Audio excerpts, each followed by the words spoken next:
ইবনে কাসিরের ভিতরে আছে, আল বিদায়া ওয়ান নিহায়াতে আছে, ইবনে কাসির বর্ণনা করেছেন ঈসা আলাইহিস সালাতু ওয়াস সালাম রাস্তা দিয়ে যাইতেছেন, তো দেখে এক মা কবরের পারে বসে বসে কাঁদে। পয়গম্বর ঈসা আলাইহিস সালাম বললেন, এই মা তুমি কাঁদো কেন, কি হয়েছে তোমার? মহিলাটা বলে, এটা আমার মেয়ের কবর। ভালোই হয়েছে, আল্লাহ করছে আপনার লগে দেখা হয়ে গেছে, আমার কান্না বন্ধ হয়ে যাবে, আর কাঁদবো না আমি। একটি উপকার কি করবেন, আপনি তো কবরের মানুষ ডাক দিলে কবরের মানুষ দাঁড়ায় কথা কয়, তা আমার মেয়েটা কি কবরের পারে দাঁড়াইয়া আপনি একটু ডাক দেন, আপনি ডাক দিলে আমার মেয়ে জিন্দা হয়ে দাঁড়াবে, তা আমি আমার মাইয়ারে দেখব, তো আমার মেয়েকে দেখলে আমার দিল ঠান্ডা হয়ে যাবে, আমি আর কাঁদবো না, ওয়াদা করলাম। পয়গম্বর ঈসা আলাইহিস সালাতু ওয়াস সালাম মেয়েটার কবরের পারে দাঁড়ায় ডাকলেন আর বললেন, কুম বিইযনিল্লাহ ইয়া ফুলান, কে আছো এই কবরে দাঁড়াও। আল বিদায়া ওয়ান নিহায়াতে আছে, ডাকটা দিতে দেরি হয়েছে, মাটি ফাইটা মেয়েটা দাঁড়াইতে আর দেরি করে নাই, দাঁড়ায় সালাম দিছে, আসসালামু আলাইকুম ইয়া ঈসা, ও আল্লাহর নবী ঈসা আপনাকে সালাম। দাঁড়ায় সালাম দিয়ে দিছে। মেয়েটা থরথর থরথর করে কাঁপবার লাগছে। মেয়ের মা মেয়েকে বলে, ও মেয়ে, তোমারে দাফন করলাম কিছুদিন আগে, কিন্তু তোমার মাথার চুলগুলা এরকম সাদা হইছে কেমনে? মেয়েটা তার মাকে বলে, মা গো, তুমি আমার কবর জিয়ারত করতে তাই তো হতো, ইসালে সওয়াব করতে তাই তো হতো, আমারে দেখার জন্য কেন ঈসা নবীকে বলেছ আমাকে উঠাইতে আর দাঁড় করাইতে? মা গো, নবী ঈসা যখন আমাকে ডাক দিয়েছে তখন আমার স্মরণ হয়েছে যে আমার তো আবার মরতে হবে, দুনিয়া তো থাকার জায়গা না। আমি প্রথমবারে মৃত্যুর যন্ত্রণা যেটা আমার উপর দিয়ে গেছে, সেই যন্ত্রণাই তো এখনো পর্যন্ত আমি বরদাস্ত করতে পারতেছি না। আজকে আবার নতুন করে ঈসা নবী যে ডাক দিল, আবার তো আমার মরণ হবে, আবার যদি মরণের সময় আমার যন্ত্রণা হয় আমি কি করব? এই চিন্তায় কবরে শুয়ে থাকা অবস্থায়ও চুলগুলা কালো ছিল, কিন্তু দাঁড়াইতে দাঁড়াইতে সব সাদা হয়ে গেছে। ও মা, তুমি তোমার নবীর একটু কও, আল্লাহ যে দ্বিতীয়বার আমাকে মরণটা এখন দিবে, এই মরণের সময় যেন আল্লাহ তাআলা আমাকে সালামতি দেয়, মরণের সময় যেন আমার কষ্ট না হয়, আমাকে যেন কষ্ট না দেয়, কারণ মরণের কষ্ট বড় কঠিন কষ্ট। ইন্নাকা হামিদুম মাজিদ। আল্লাহুম্মা বারিক আলা মুহাম্মাদিন ওয়া আলা আলি মুহাম্মাদ কামা বারাকতা আলা ইব্রাহিম ওয়া আলা আলি ইব্রাহিম ইন্নাকা হামিদুম মাজিদ। বালাগাল উলা বিকামালিহি কাশাফাদ দুজা বিজামালিহি হাসুনাত জামিউ খিসালিহি সাল্লু আলাইহি ওয়া আলিহি।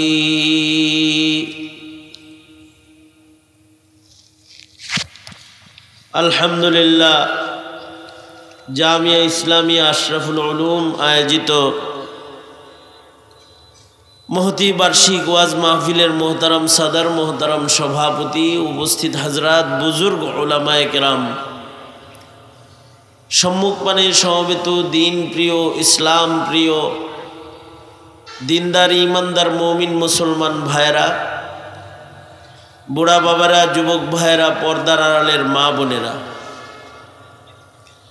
বিশ্বজগতের মালিক, বিশ্ব প্রতিপালকের বিশ্ব দরবারে কালিমাতুশ শকর, যে মহান রব্বুল আলামিন অত্যন্ত দয়া করে, মায়া করে, ভালোবেসে, রহমতি বরকতি জান্নাতের টুকরা বাগানে ওলামায়ে দ্বীনদের সোহবতে মাদ্রাসার মাহফিলে আল্লাহ তাআলা আসার বসার তৌফিক দান করেছেন।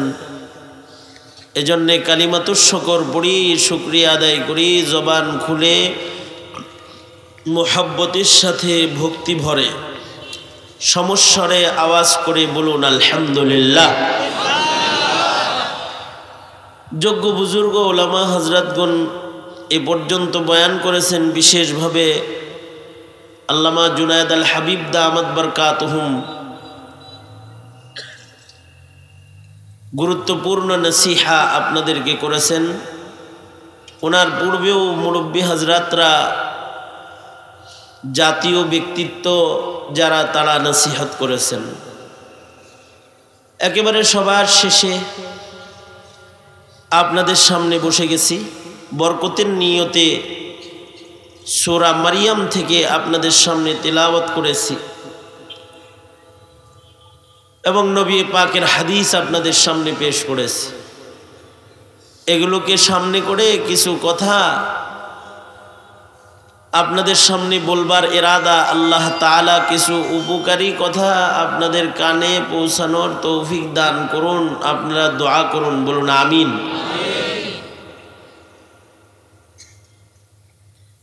পৃথিবীতে সবচেয়ে শ্রেষ্ঠতম আকলের অধিকারী হলেন নবীগণ। নবীদের চেয়ে উত্তম আকল আল্লাহ তাআলা আর কাউকে দেন নাই। মাখলুকাতের ভেতরে সবচেয়ে আকলমন্দ মাখলুক হল মানুষ। মানুষের চেয়ে দামি আকল আর কোনো মাখলুককে আল্লাহ তাআলা দেন নাই। মানুষের ভিতরে যে সকল সৌন্দর্য আছে তার ভিতরে একটা গুরুত্বপূর্ণ সৌন্দর্য হলো আকলের সৌন্দর্য। দেখতে সুন্দর মাখলুক আছে, চিত্তাকর্ষক, দেখতে তাকায় দেখতেই মনে চায়, দেখতেই মনে চায়। কিন্তু মানুষের চেয়ে উত্তম সৌন্দর্য আল্লাহ তাআলা আর কোনো প্রাণীকে দেন নাই। মানুষের চেয়ে উত্তম জ্ঞানের অধিকারী অন্য কোনো মাখলুক আল্লাহ তাআলা বানান নাই। মানুষের সবচেয়ে বেশি আকল, কিন্তু মানুষের আকল আসার একটা বয়স আছে। মানুষ যখন বালেগ হয় তখন তাকে আকলমন্দ ধরা হয় শরীয়তে ইসলামে। এ কারণে কবলাল বুলুগ, বালেগ হওয়ার আগে যদি কোনো মানুষ কোনো অপরাধ করে কয় তাহলে সবাই বলে ছোট মানুষ। কি কয়? তার মানে ওর আকলটা কামেল হয় নাই, ও বুঝা করে নাই, এটা না বুঝা করছে। কিন্তু পৃথিবীতে নবীদের একটা শান, নবীদেরকে আল্লাহ তাআলা জন্মের সাথে সাথে পূর্ণ আকল দান করেন। বাবা আদম থেকে শুরু করে আমাদের নবী পর্যন্ত যত নবী আসছেন, নবীদের আকল হইতে 15 বছর লাগে নাই, 14 বছর, 16 বছর লাগে নাই, বালেগ হওয়া লাগে নাই। নবীরা জন্মের সাথে সাথে তারা কামেল আকলের মালিক এবং শ্রেষ্ঠ আকলের মালিক। নবীদের চাইতে উত্তম আকল আল্লাহ তাআলা দুনিয়ার আর কোনো মানুষে দেয় নাই। এবং নবীদেরকে আল্লাহ তাআলা আকল জন্মসূত্রে সাথে সাথে দান করেছেন। আমগর মতো আকল দিতে নবীদের আকল দিতে দেরি হয় নাই। অন্যান্য প্রাণীদের আকল জন্মসূত্রে আল্লাহ দেন, সুতরাং মানুষকে দেওয়া অসম্ভব নয়। জন্মের সাথে সাথে মানুষের বুদ্ধি না হইলেও প্রাণীকুলের জন্মের সাথে সাথেই বুদ্ধি হয়। যেমন ছাগল জন্মের সাথে সাথে বুদ্ধিমান জন্মায়,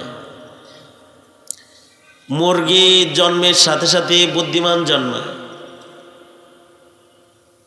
পাথর থেকে বাছাই করে করে চাউলের গুঁড়া খায়, একটা পাথর মুখে দেয় না বড় আকলমন্দ মুরগি। কারণ ফরিদপুরে মুরগিরে খাওয়ার দেওয়ার সময় তো দস্তরখান বিছাইয়া দেয়। কথা মুরগিরে যখন খাবার দেয় তখন কি দস্তরখান বিছাইয়া দেয়? ভালো একটা ব্র্যান্ডের কোনো প্লেট দিয়ে খাওয়ান দেয় তো নাকি বলেন ঘরের উঠানের ভেতরে ছোট ছোট ভাঙ্গা চাউল যেগুলো ঘরে জমা হয় এগুলো ছিটায় দেয়।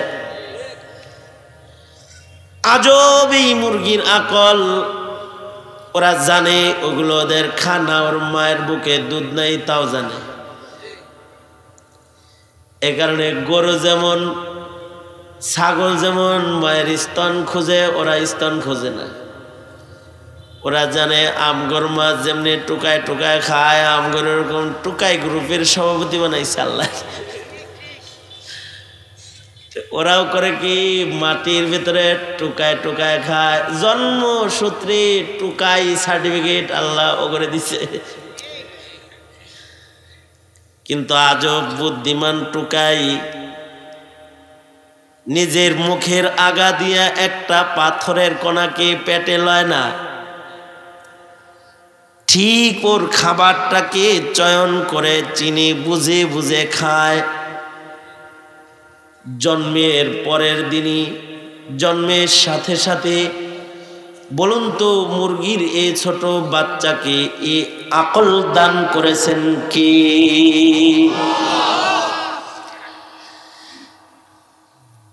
ছাগলের বাচ্চা জন্মের পরেই শক্তিশালী জন্মায়, জন্মের পরেই দৌড়াদৌড়ি করে। শুধু দৌড়াদৌড়ি করে না, ডিগবাজি দেয়, ডিগবাজি। ওরা বুঝায় যে আমি কিন্তু অনেক কিছু পারি।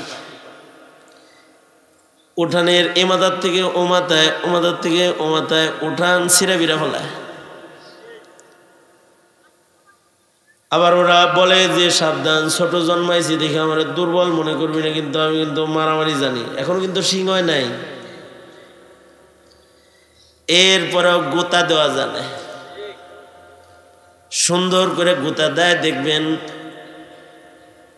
4 ভাই বোন একসাথে জন্মাইছে, 4 ভাই বোনে সার্কাস খেলা দেখায়, নাটকীয় কায়দায় একটা আরেকটারে গোতায়, এমন ভাবে গোতা দেয় যেন মাথা ফাইটে না যায়। সুন্দর করে নিয়ে একেবারে টুক করে বসায়। ওজন দান করেছে, বুদ্ধি দান করেছে, সৃষ্টিগত ভাবে আল্লাহ তাআলা প্রশিক্ষণ দিয়ে যেন পাঠাইছে। প্রাণীরে যদি জন্মের সাথে সাথে এত কিছু দিতে পারে, তাহলে নবীরে দিতে সমস্যা কি? সাপের বাচ্চা, মা ছাড়া সাপের বাচ্চা অন্যত্র জন্মাইছে, মার লগে বাপের লগে সাপের জীবনে কোনোদিন দেখা হয় না। ছাগলকে তার বাচ্চা নিয়ে ঘুরতে দেখবেন, গরুরে তার বাছুর নিয়ে ঘুরতে দেখবেন, মুরগিরে তার ছাউ নিয়ে ঘুরতে দেখবেন, কিন্তু সাপেরে তার বাচ্চা নিয়ে ঘুরতে দেখছেন ফরিদপুরে? এখন কে ভালো করে এখন দেখছেন কোন সাপ ওর মায়ের লগে ঘুরে না। আল্লাহ তাআলা সাপরে বুলাই দিছে ওর মা বাপের কথা, ওর রব্বিরা মুমা কামা রব্বানি সগীরা পড়ে না। কাছে ধারেও যায় না, কোনোদিন মার কাছে যায় না, মার হাত পা টিপাও দেয় না, খেদমত করে না। আর ওর মা ওর বাচ্চাটাকে খোঁজে না, বাচ্চারা জীবনে কোনোদিন আদরও করে না। খালেক মালিক সৃষ্টিগত ভাবে সাপকে এমন বুগজ কি না দান করেছেন, ও যদি নিজের বাচ্চারের সামনে পায় তাহলে খায়ালায়। আর বাচ্চাও জানে মা দেখলে খবর আছে খাইব। এ কারণে ডিম এক জায়গায় মা আর এক জায়গায় সাপের ডিমের কথা আল্লাহ বুলাইছে। একা একা জন্মাইছে কিন্তু বড় বুদ্ধি, তার মা যেমনে হাঁটে ও তেমনে হাঁটে। শত কেচুর ভিড়ে যদি একটা সাপ থাকে তাহলে ওর চলা দেখলে বোঝা যায় এটা সাপ।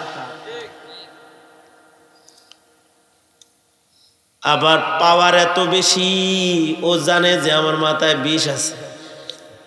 বড় সাপ যেমন ফনা ধরে, 2 দিনের বাচ্চা সাপ ওরকম ডিফেন্স পাওয়ার ভালো, ফনা ধরে, মাথা উঁচা করে দাঁড়ায় সবল দেওয়ার জন্য।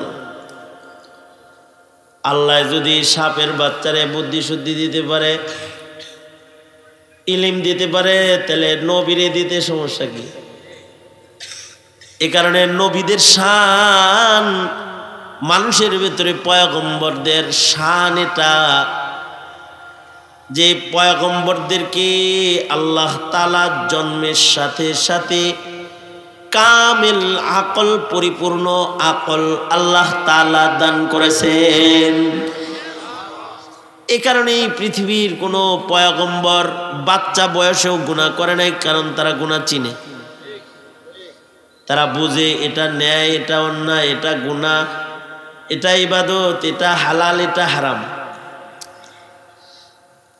পরিপূর্ণ আকল আল্লাহ তাআলা নবীদের দান করেছেন। এই আকলের কারণেই মুসা নবী তুতলা হয়েছে।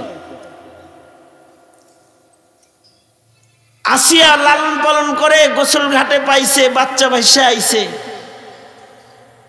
নবীরা তো যার যার যুগের সেরা সুন্দর ছিল। ফেরাউনের তো দেখেই পছন্দ হয়ে গেছে। পয়গম্বর মুসা আলাইহিস সালাম ঘরের ভিতরে হামাগুড়ি দেয়, খেলাধুলা করে যখন, ফেরাউনের তো মনে চাইতেছে এত সুন্দর বাচ্চা, কি সুন্দর করে হাসে, লই একটু কোলে লই, বাস খেলবার লাগছে। পয়গম্বর তো ফেরাউন ঘরে আছে, তো কোলে লইছে। বাচ্চা কোলে লইলে চুমা দিতে মনে চায়, ফেরাউনেরও মনটা চাইছে একখান চুমা দিই, মুখটা কেবল আগাইছে। কিন্তু নবী তো আকল মন্দ, উনি তো চিন্না লাইছে, উনি পুরা হিট পজিশনে আছে, তোর চুমা লইতাম না। পুরা ফেরাউন রে বুজ্জা শূন্য গালের ভেতরে চাটকের একটা বসাইছে, থাপ্পড় খায়া চিল্লায় উঠছে, আসিয়া আসিয়া দেখছো কি মাইডা আমারে দিল, এটা হেইডা যেটারে খুঁজি এটা নবী। আসিয়া বলে, তুমি মানুষ মারার ফান পাতো সবসময়, এটা আমরা জানি, বাচ্চায় কি বুঝে নাকি যে তুমি কে? কয় না, ও বুঝছে আমি শয়তান, এই কারণে আমাকে এমন করে বসাইছে। সুতরাং তারে রাখা যাইব না, তারে রাখলে আমার খবর আছে। এই কারণে ফেরাউনের গোষ্ঠী যারা ইসরায়েলে আছে, ওরা ফিলিস্তিনের বাচ্চাদেরকেও রাখতে চায় না, কারণ ওরা জানে এগুলো রাখলেও খবর আছে, বাচ্চাদেরকে মারতেছে। ফেরাউন তো পয়গম্বর মুসা আলাইহিস সালামকে মারার লেগে একেবারে ফুল রেডি হয়ে গেছে, কিন্তু হযরত আসিয়া বড় শক্ত পজিশন, সাবধান, আমার বাচ্চার দিকে যদি কোন নজর দাও তাহলে তোমারে খাইছি। তুমি যে আসলে খোদা আর উপযুক্ত না, এটা কেউ না জানলেও আমি জানি তোমার কিছু নাই, আমি কিন্তু মানুষের কাছে বলে দিব। দেখো দেখো আসিয়া, এর কিন্তু আকল আছে, তাহলে আকল পরীক্ষা করি। আমাদের অবস্থা হলো আমরা বুড়া হওয়ার পরও ব্যাককল, চুলদারি পাকছে এরপরেও বন্ড চিনে না, আর হকও চিনে না, বাতিলও চিনে না, হকও চিনে না, জঙ্গিও চিনে না, আলেমও চিনে না, সন্ত্রাসীও চিনে না, চান্দাবাজও চিনে না, তাহাজ্জুদ গুজারও চিনে না। বুড়া হয়ে গেছে, ডিগ্রিদারি বুড়া। তারপরেও যারা তসবিহ পড়ে, কোরআন পড়ে, তা করে কয় এগুলো জঙ্গি। চিনে না, হক্কানি আলেমের কাছে যায় না তো বন্ডের কাছে যায় বয়ে থাকে। বুড়া হয়ে গেছে কিন্তু আকল নাই, কে ভালো কে মন্দ এটা বুঝে না। কিন্তু মুসা আলাইহিস সালাতু ওয়াস সালাম বাচ্চা মানুষ বুঝা ফেলাইছে এটা বড় শয়তান, চট করে একটা বসাইছে। ফেরাউন বলে আকল পরীক্ষা করো, তাফসীরে আছে।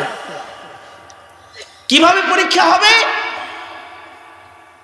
স্বর্ণ আর আগুনের কয়লা দুই বাটিতে রাইখা ছাইরা দাও, যদি আকল মন্দ হয় তাইলে আগুন ধরবে না, আর যদি ব্যাককল হয় তাহলে আগুন ধরবে।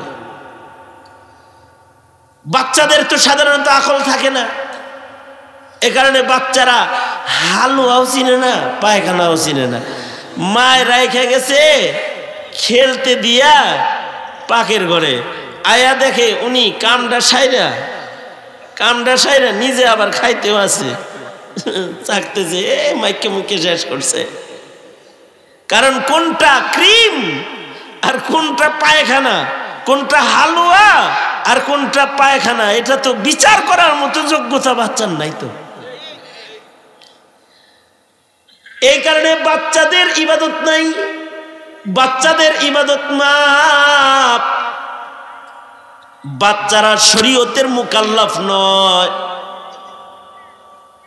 আকল যখন হয় বান্দা তখন শরীয়তের মুকাল্লাফ হয়। এই কারণে বালেগ হওয়ার পরে এক ওয়াক্ত নামাজ যদি কেউ কাজা করে এর জন্য আল্লাহর আদালতে আসামি হইতে হবে, কারণ সে আকলমন্দ। এ কারণে জমানার মুত্তাকি যারা তারা আকলমন্দ ছিল। ইমামে আজম আবু হানিফা রহমতুল্লাহের কাছে ইমাম মুহাম্মদ যা বলতেছি, ও ইমাম, ঈশার নামাজ একটা বাচ্চা জামাতে পড়ছে একবার, রাত 12টার সময় স্বপ্ন দোষিছে। এখন কি সে গোসল করে সরাসরি ফজর পড়বে নাকি এশা আবার পড়বে? তো ইমামে আজম বলে এশার ওয়াক্ত যেহেতু এখনো আছে, এশার নামাজ আবার পড়বে। ইমাম মুহাম্মদ বলে, ওগো ইমাম, আলহামদুলিল্লাহ, যেই বাচ্চাটা রাত 12টায় বালেগ হয়েছে সে এশার নামাজ 2 বার পড়ছে। একবার জমাতের সাথে পড়ছে বালেগ হওয়ার আগে, আর রাতের বেলায় স্বপ্ন দোষ হয়েছে, বালেগ হয়েছে পরে ঘরের ভিতরে একা একবার পড়ছে। তার মানে নিজের নাম তার কইতে পারে না, শরম না। কিন্তু উনি যে আসলে আকলমন্দের মতো নামাজ 2 বার পড়ছে এটা বইলা বলাইছে। আকল যখন হয়ে যায় তখন সে শরীয়তের মুকাল্লাফ হয়ে যায়। নবীদেরকে আল্লাহ তাআলা আকল দেন, এ কারণে নবীরা ছোট বয়সে কোনো গুনাহ করে না, নবীরা মাসুম। কিন্তু আমাদের গুনাহ খাতা, আমাদের ভালো মন্দ বুঝতে আকল হইতে হয়। আকল হওয়ার আগে আমরা বাথরুমও চিনি না, হালুয়াও চিনি না। কিন্তু পয়গম্বর মুসা তো আকলমন্দ, হামাগুড়ি দিয়া যাইতেছে তাফসীরে আছে একেবারে সিধা স্বর্ণের দিকে যাইতেছে। আল্লাহ তাআলা বলে, এই জিবরাইল যাও, হাত ঘুরাও না, হাতটা ঘুরাও না, এখানে আকল দেখাইলে এখন গলা কাটবো। তো এখন স্বর্ণ ধরতে যায় কে লাগা, হাতটা ঘুরায়া দাও। তো জিবরাইলে হাত ঘুরাইয়া দিছে। মুসা আলাইহিস সালাম যে সিধা আগুনের ভিতরে হাত লাগাইছে, তো হাত পুড়ে গেছে। বাচ্চাদের স্বভাব হইল যেটা হাতে লয় সেটা মুখে লয়। যাতে দিবেন এটাই মুখে দিব, টাকা দিবেন মুখে দিব, যদি গোবর দেন তাও মুখে দিব, আর যদি মিষ্টি দেন তাও মুখে দিব। তা আগুনের কয়লা হাতে লইছে, মুখে লাগাইছে, জিব্বায় লাগছে, জিব্বা পুড়ে গেছে, পয়গম্বর তোতলা হয়ে গেছে। মানুষ কথা বলে মজা পায় না, আল্লাহ কয় কেউ মজা না পাইল আমি আল্লাহ নিজেই তোমার লগে কথা বললে মজা পাই, তোমার কালিমুল্লাহ বানাইলাম। আকল তো ছোটবেলায় প্রকাশ হয়ে লাগছিল, এর লেগে মুখ পুড়ে গেছে। বাচ্চাদের আকল হয় না, কিন্তু নবীরা বাচ্চা বয়সী আকল মন্দ হয়। এই কারণে নবী ঈসা জন্মের সাথে সাথে যে দোয়া করতেছে, দোয়ার ভেতরে আকল মন্দের মতো দোয়া করে। পয়গম্বর ঈসা আলাইহিস সালাম মায়ের কোলে যারা কথা বলেছেন তাদের ভিতরে একজন হলেন নবী ঈসা আলাইহিস সালাম। উনি কি দোয়া করে? দোয়া করে আসসালামু আলাইয়া ইয়াউমা উলিদতু ওয়া ইয়াউমা আমুতু ওয়া ইয়াউমা উবআসু হাইয়া। আল্লাহ কি বলতেছে? ওগো আল্লাহ, আমি শুধু জন্মের সময়ের শান্তি চাই না, আমি তোমার কাছে মরণের সময়ের শান্তি চাই। মানে মায়ের কোলে কিন্তু তখন পয়গম্বর ঈসা আলাইহিস সালাম মায়ের কোলে যে সকল কথা বলেছেন তার ভেতরে এই কথাটাও কোরআনের আয়াত। এই কথাটাও বলছেন উনি, আল্লাহরে বলতেছেন ওগো আল্লাহ, জন্মের দিন কথা বলাইলা, কথা বলাই আমারে শান্তি দিলা, আমার বাপ নাই, বাপ ছাড়া আমি জন্মাইছি সবাইরে বুঝাইলা, জন্মের দিন নিরাপদ হইলাম। এই নিরাপত্তা আমার আসল নিরাপত্তা না মাওলা, আমার আসল নিরাপত্তা হলো আমার মৃত্যুর দিনের নিরাপত্তা, আমার আসল নিরাপত্তা হলো আমার হাসরের দিনের নিরাপত্তা। বুদ্ধিমান তো, বুদ্ধিমান হওয়ার কারণে আল্লাহর কাছে বলতেছে আসসালামু আলাইয়া ইয়াউমা উলিদতু ওয়া ইয়াউমা আমুতু ওয়া ইয়াউমা উবআসু হাইয়া। ও আল্লাহ, আমি তোমার কাছে 3 সময়ের নিরাপত্তা চাই, জন্মের দিনের নিরাপত্তা, মৃত্যুর দিনের নিরাপত্তা, হাসরের দিনের নিরাপত্তা। আমরা বাপেরাও বেকুব গ্রুপের সভাপতি, আমরা সন্তানের জন্মের চিন্তা করি, কিন্তু পিতা তার সন্তানের মরণের চিন্তা করে না, হাসরের চিন্তাও করে না। এ কারণেই সন্তানকে অধিকাংশ পিতা দিন শিখায় না, তার হাসরের চিন্তা করে না, তাই তাকে ইবাদতও শিখায় না। কি ঠিক কইতে কি কষ্ট লাগে নাকি? মুখ ব্যথা করে ঠিক কইতে? জোরে আওয়াজ করে বলেন ঠিক না বে ঠিক? জোরে আওয়াজ করে বলেন। হাজারো পিতা আছে তার সন্তানটা যেন ভালো জন্মায়ের লেগে বোর পেট কেটে আলায়। কি জন্য পেট কাটছে? হ্যাঁ, স্যার হইছে, এই জন্য পেট কাটছে যে এই বাচ্চাটা যেন ক্ষতি না হয়, এই বাচ্চাটা যেন জন্মের সময় মরে না যায়, এই জন্য বোর পেট কেটে আলাইছে, সিজার করছে। এই বাচ্চাটা যেন জন্মের পরে যেন সুস্থ রয়, এ কারণে আইসিইউতে রাখছে। এই বাচ্চাটা যেন জন্মের পরে ভালো ডাক্তারের পরিচর্যা পায়, এ কারণে সদর হাসপাতালে ব্যথা ওঠার 7 দিন আগে এনে ভর্তি করে হয়ে ছুঁয়ে দিছে। কিন্তু আজব বুড়া নিজের সন্তানের জন্মের শান্তি চাইছে, মরণের শান্তি চায় নাই। কিন্তু আজব হলো ঈসা জন্মের সাথে সাথে শান্তি পায়, কয় আল্লাহ, আমি আপনার কাছে মরণের সময়ের শান্তি চাই, কারণ আপনার আমার আসল শান্তি হলো মরণের শান্তি। হায়াতে যদি না খায়াও থাকি অসুবিধা নাই, হায়াতে যদি বাঙ্গা ঘরে সময় কাটাই সমস্যা নাই, হায়াতে যদি উমরের মতন 18 তালির জামা গায়ে দিয়ে ঘুমাই সমস্যা নাই, কখনো যদি আবু বকরের মতো পেটে পাথর বাঁধালাই সমস্যা নাই। কিন্তু মরণটা যদি আবু বকর উমরের মতো হয়ে যায়, মরণটা যদি শহীদি মরণ হয়ে যায়, মরণটা যদি মদিনার ভিতরে হয়ে যায়, আর কবরটা যদি রাসূলের কাছাকাছি হয়ে যায়, কপালটা যদি এমন হয়ে যায় যে উমরা করতে মক্কায় গেছি, মক্কা থেকে মদিনায় গেছি, আর মদিনায় যেয়ে মরে গেছি, মরণটা সালামতির জায়গায় হইছে যেখানে ঈসা নবী মরণ কবুল করাইছে। ঈসা আলাইহিস সালামের দোয়া আল্লাহ তাআলা কবুল করেছেন বিধায় ঈসা আলাইহিস সালামকে মৃত্যু দিবেন মদিনায়, কারণ মদিনার চেয়েতে উত্তম মরণের জায়গা দুনিয়ার মাটিতে আর নাই। পৃথিবীতে সবচেয়ে মরার জন্য উৎকৃষ্ট মাটি হলো মদিনার মাটি। এ কারণে হাবিবি কিবরিয়া কি মদিনায় নিয়ে মারছেন। আল্লাহু আকবার বলেন, আল্লাহু আকবার বলেন। বিশ্বের পৃথিবীর আল্লাহর সৃষ্টি মানুষের ভিতরে সবচেয়ে দামি মানুষের মরণ মদিনায়। কারোর মরণ যদি মদিনায় হয় তাহলে তার মরণটা সালামতির মরণ। ঈসা নবী জন্ম লয়াই কয় আল্লাহ মরণের শান্তি চাই। এ কারণে আল্লাহ তাআলা পয়গম্বর ঈসা আলাইহিস সালামকে আকাশ থেকে জমিনে যখন নামাইবেন, জমিনে তিনি যখন নামবেন দামেস্কের জামে মসজিদে নামবেন, কিন্তু যখন মরবেন মদিনায় এসে মরবেন। মদিনাতুল মুনাওয়ারাতে মরণ হবে এবং মদিনাতুল মুনাওয়ারাতে কবর হবে।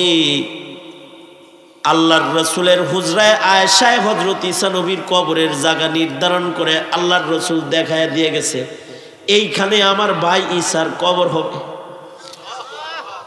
তো ঈসা আলাইহিস সালাম মদিনায় মারা যাইবেন এবং রাসূলের হুজরাখানার ভেতরে ঈসা আলাইহিস সালামের কবর হবে। ভাগ্যবান ওই মানুষটা যার কবরটা ভালো জায়গায় হয়ে গেল, ভাগ্যবান ওই মানুষটা যার মরণটা ভালো জায়গায় হয়ে গেল। কাদিয়ানির মরণ হইছে বাথরুমের ভিতরে, পায়খানার ভিতরে, পায়খানার ভিতরে। নাউজুবিল্লাহ, জোরে কোন নাউজুবিল্লাহ। ওই মরণ হইছে। কারোর মরণ হয় মদের আসরে, কারোর মরণ হয় গাজার আসরে, কলকির আসরে, কারোর মরণ হয় নাপাক বদনে, আর কারোর মরণ হয় মসজিদের ভেতরে, মাদ্রাসার ভেতরে, মদিনার ভেতরে, মক্কার ভেতরে। এজন্য সারা জনম একটা দোয়া করবেন আল্লাহর কাছে যতদিন বাইসে থাকবেন, ওগো আল্লাহ আমি ঈসা নবীর মতো মরণের শান্তি চাই। আল্লাহ ভয়ঙ্কর কোন মরণ আমারে দিও না। মরণ যদি ভয়ঙ্কর হয় তাহলে কিন্তু বড় কঠিন। পয়গম্বর ঈসা আলাইহিস সালামের একটা মুজিজা ছিল, তিনি কবরের মানুষের ডাক দিল, কবরের মানুষ দাঁড়াইতো। আল বিদায়া ওয়ান নিহায়াতে ইমাম ইবনে কাসির লিখেছেন, ইবনে কাসিরের ভিতরে আছে, আল বিদায়া ওয়ান নিহায়াতে আছে, ইবনে কাসির বর্ণনা করেছেন ঈসা আলাইহিস সালাম রাস্তা দিয়ে যাইতেছেন, তো দেখে এক মা কবরের পারে বসে বসে কান্দে। পয়গম্বর ঈসা আলাইহিস সালাম বললেন, এই মা তুমি কান্দো কেন, কি হয়েছে তোমার? মহিলাটা বলে, এটা আমার মেয়ের কবর। ভালোই হয়েছে, আল্লাহ করছে আপনার লগে দেখা হয়ে গেছে, আমার কান্না বন্ধ হয়ে যাবে, আর কাঁদবো না আমি। একটি উপকার কি করবেন, আপনি তো কবরের মানুষ ডাক দিলে কবরের মানুষ দাঁড়ায় কথা কয়, তা আমার মেয়েটা কি কবরের পারে দাঁড়াইয়া আপনি একটু ডাক দেন। আপনি ডাক দিলে আমার মেয়ে জিন্দা হয়ে দাঁড়াবে, তা আমি আমার মাইয়ারে দেখবো। তো আমার মেয়েকে দেখলে আমার দিল ঠান্ডা হয়ে যাবে, আমি আর কাঁদবো না, ওয়াদা করলাম। পয়গম্বর ঈসা আলাইহিস সালাম মেয়েটার কবরের পারে দাঁড়ায় ডাকলেন আর বললেন, কুম বিইযনিল্লাহ ইয়া ফুলান, কে আছো এই কবরে দাঁড়াও।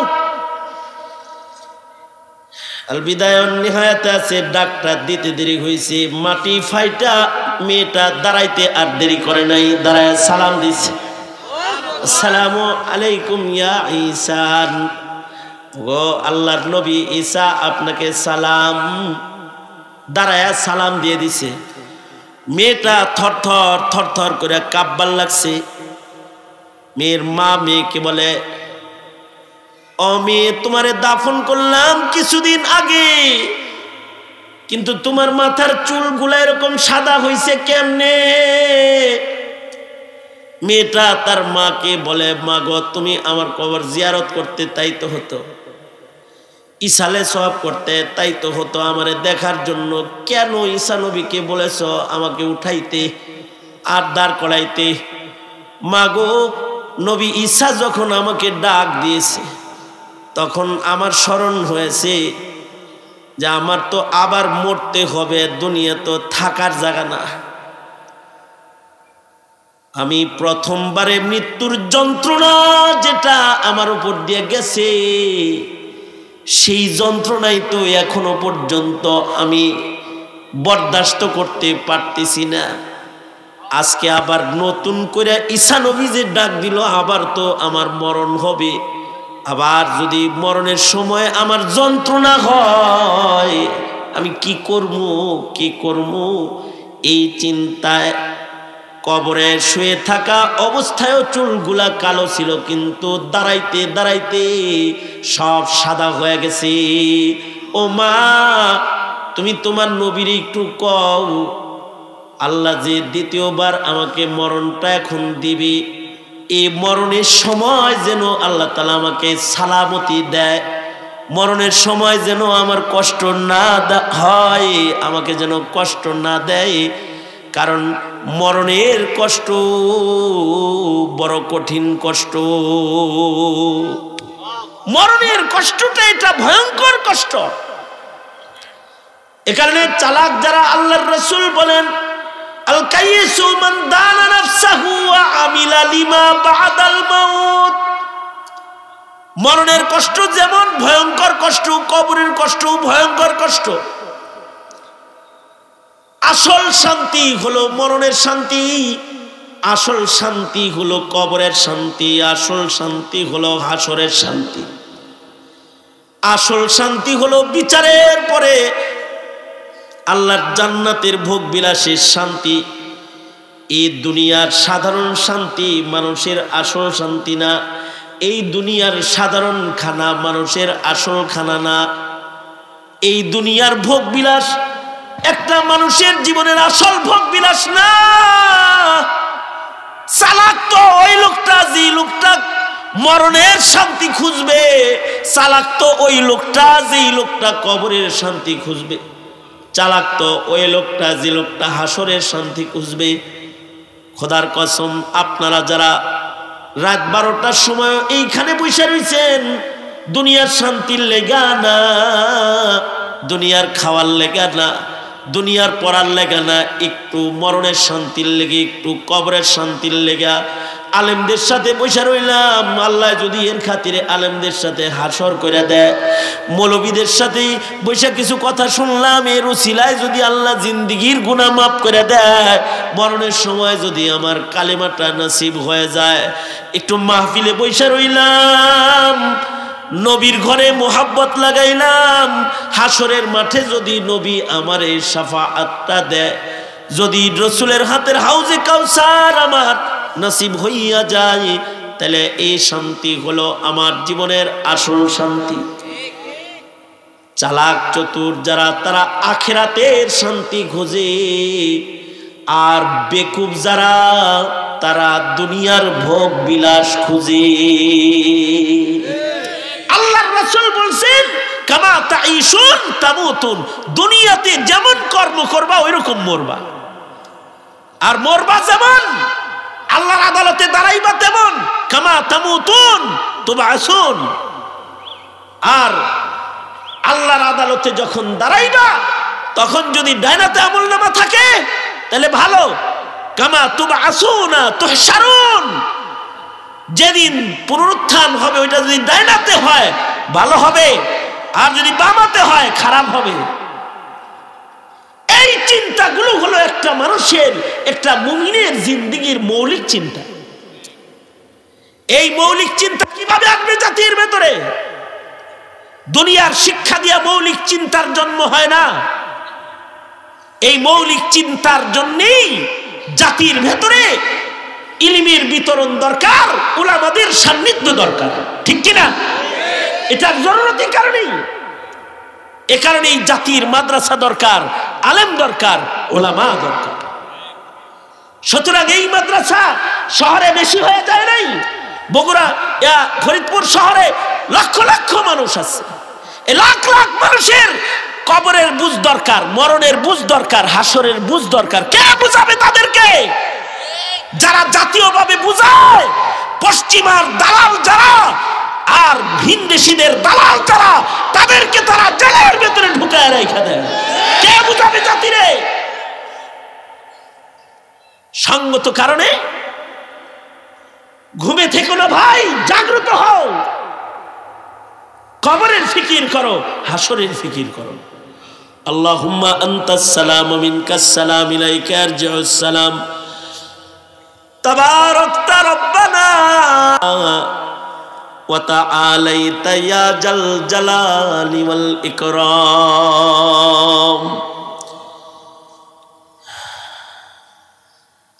বিশাল এক বাগান, ইলমি বাগান, মাদ্রাসার পরিধি অনেক বড়। এর স্বপ্নদ্রষ্টা যিনি হাফেজ কবির সাহেব রহমতুল্লাহ আলাইহি। ওগো আল্লাহ, মাদ্রাসার পশ্চিম উত্তর কোণে জান্নাতের বাগানে শুয়ে আছে। মাদ্রাসার বাউন্ডারির ভেতরে কবরটা কত ভালো জায়গায় করে গেছে। রব্বুল আলামিন তার গড়া মাদ্রাসা, মসজিদ, মাদ্রাসা কমপ্লেক্স, জামিয়া ইসলামিয়া আশরাফুল উলুমের বার্ষিক সম্মেলনে আমরা একত্রিত হয়ে বসেছি। মাঝরাত গড়ায় গেছি, দুইটা হাত ভিক্ষুকের মতন বাড়ায় ধরেছি। জিন্দেগির গুনার জন্য তোমার কাছে মাপ চাই ওরে মালিক। মেহেরবানি করে আমাদের জিন্দেগির সব গুনাহ তুমি মাফ করে দাও আল্লাহ।